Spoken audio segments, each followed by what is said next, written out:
Ugochi Iloka here, and you're watching KHOU 11 Plus.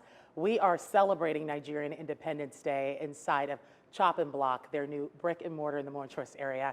And we are here with the chef and owner, Ope Amosu.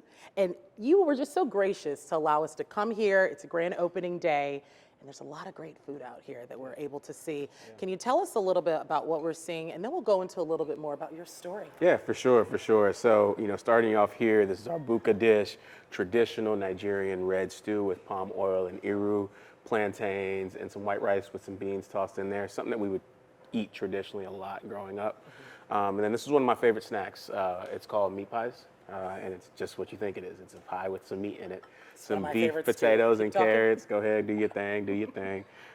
Beef, potatoes, and carrots, very savory bite, very flavorful. And then our last here is actually a mix of cultures. So on this dish, we call it our Black Star, which is actually a nod to Ghana. We call it that because we use our Ghanaian style wache rice, which is a fried rice with sorghum leaves cooked into it. And then you'll have some of our Senegalese yassa curry with that, and then our Nigerian ikoyi shrimp. This is an infused meal. It's you get a little bit of everything here. It's for everybody. Go ahead and give it a try. I gotta try this one. I have my eyes on it. Okay. So yeah, this is the beauty of when you take culture and you just bring it all together in one big, savory, delicious bite. Sauce and the rice. Chef, you got some magical here. Thank you, thank you, thank you. Speaking of magic, I want to know what inspired you to open up ChopNBlock. Let's start from post-Houston and make our way here. Yeah, I mean, the journey actually started years before post-Houston. I was actually working as a corporate sales executive in oil and gas, kind of had that career that my parents probably wanted me to have, traveling around the world. And essentially, I just kind of felt that there was something else that was pretty more meaningful for me to go and do, and that's to really celebrate and represent my culture and ultimately make it more accessible, not just for us who grew up with that background, but also a way for us to introduce it to a broad audience. And that was the driver for me to start questioning how could I create something that could cross culture like that. And I landed on two things that you can't deny, regardless of your background, is good food and a good beat. I figured if we put those two things together, we now have a canvas that we can really share our story with the community. And so that's where it really all came together. Started running some pop-up dinners along with keeping my corporate job. And then about 4 years into that, so started that in 2018, and then 2021 actually ended up opening our first location at the Post. And since then, it's been, continues to be just a very fulfilling ride. We've been able to touch so many people, not just in the city of Houston, but beyond, just giving our location there. And it's given us the momentum to ultimately open up now our first brick and mortar here in Montrose. So I love it. Congratulations on grand opening day too.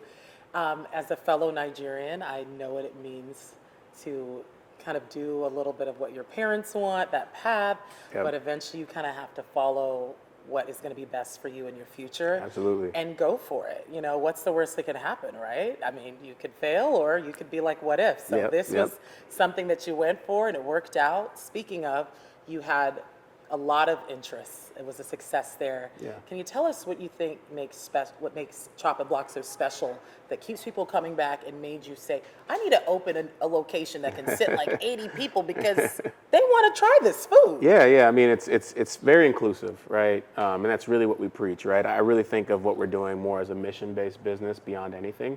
And the mission is super clear. It's to make our culture more accessible and it's to build community along the way. I think our guests, when they come in, they quickly see that, they realize that. And even if you look at this space, it speaks to community, right? From the fact that we have books and we're celebrating authors, especially Black-owned authors, and we partner with other businesses like Kindred Stories and Third Ward is who curates our book collection.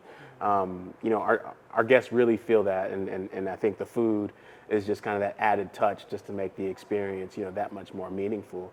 And they're rooting for us. They're rooting for us. They love when they see us doing takeovers at the Rockets games or when they've seen us in placements on TV or our recent nomination for our James Beard Award. So seeing that momentum is really continue to fuel our guests to want more. And now we got to give them a bigger space to enjoy us in.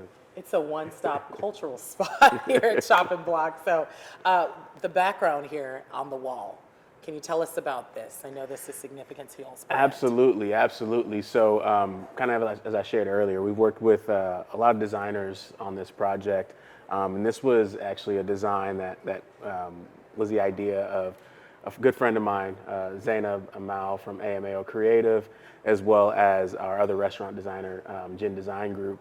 And so when they were brainstorming, Zainab came up with the idea, well, hey, let's actually celebrate our culture by putting a mud hut, which is very classical, especially when you go into, the West African region. And she worked with Carissa Marks on creating literally a wall out of mud. And that's what you see here to pay homage to our ancestry. And then in addition to that, we've taken our print, which has a lot of different elements of our culture in there. You'll see the talking drum, you'll see the cocoa-ring, which is the pot. Yes, Also a nod to A-Leaf. We got the A-Leaf sign up there. Yeah, Southwest. Got our ChopNBlock logo, but just to remind you of where it is that you are and everything that means a lot to us. Well, Chef, thank you so much for inviting us in. We really appreciate it. And so you all can check out ChopNBlock in the Montrose area. They are open. And how can people find you? So you can find us on social media. You can go to our website, ChopNBlock, that's ChopNBlock.co.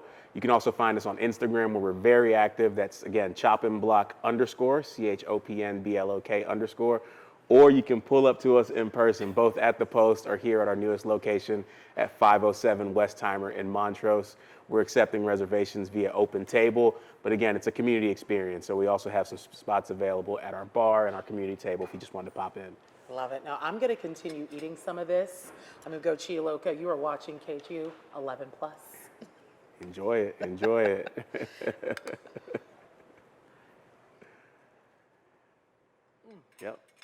Yep, that's what I thought.